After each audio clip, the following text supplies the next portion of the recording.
Welcome back. You're watching SA Today right here on SABC News. We've been tracking on the developments since government had announced intervention measures to combat COVID-19, especially with how SMMEs would be affected and they can apply for funding so that they can access the relief measures.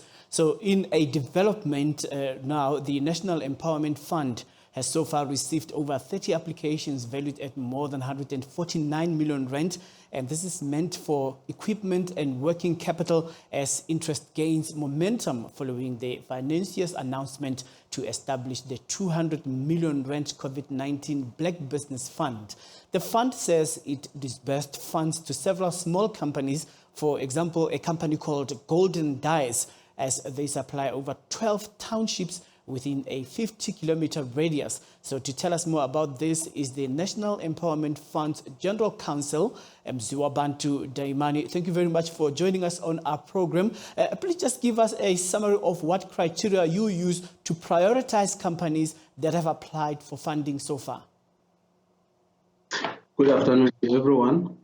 So what is happening is that we actually finance any company that has to be at least 51% Black owned, and the company needs to be operating and supplying or manufacturing the goods that have been prioritized by government as the priority goods for COVID-19, the likes of masks, sanitizers, and also other PPE products, as well as food-related products. Because if you go to the shops, you realize that there are certain food supplies that are not on the shelves as we speak. So we also finance those kinds of transactions. All right. So since you were able to process the claims so quickly, what is your normal turnaround time? And would you be able to sustain this process? It usually takes time to finish during your normal times. That is correct, but we are actually operating under business unusual. COVID-19 is not something that anyone planned for.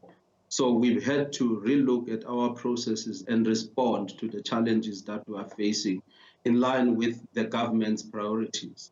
So what we are doing now, we are saying that we are able to process and finalize a transaction within a week.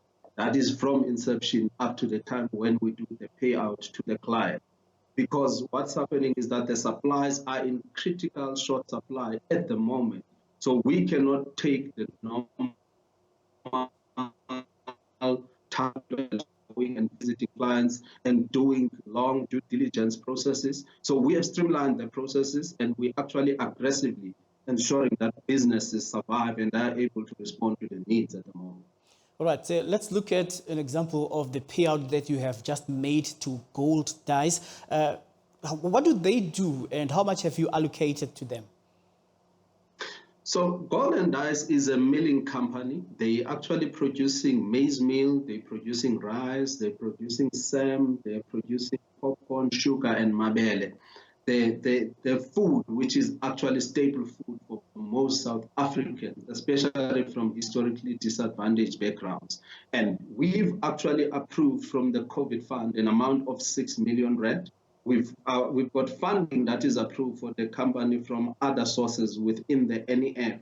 So this money will be actually utilized to refurbish their current machinery so that they increase their supply, because they supply to the townships around the likes of Orange Farm, Springs, up to Middleburg. So they actually, their products are in critical short supply at the moment for those communities.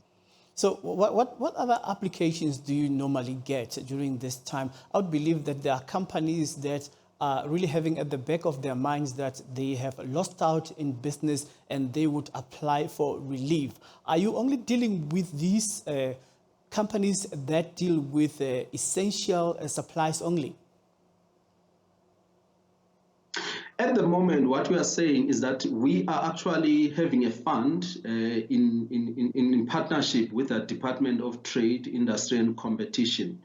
And that fund is for an amount of 200 million rand. It's set aside specifically for COVID-19 related responses. So the businesses that we are focusing on for that particular fund, that is the emergency fund that we're talking about now, It's companies that are focusing on the likes of mask sanitizers and things that are critical, going as normal. So we're still financing the other businesses, we're still supporting the businesses which are in our portfolio, also taking into consideration the current lockdown that we are under. All right, we're going to have to leave it there. Mziwabantu Dayimani, who is the National Empowerment Fund General Counsel, and we do apologize for that intermittent signal, which is really poor at the moment, but we'll be glad that our technicians are working on it, and we hope that in our future crossing we'll be having a clear signal.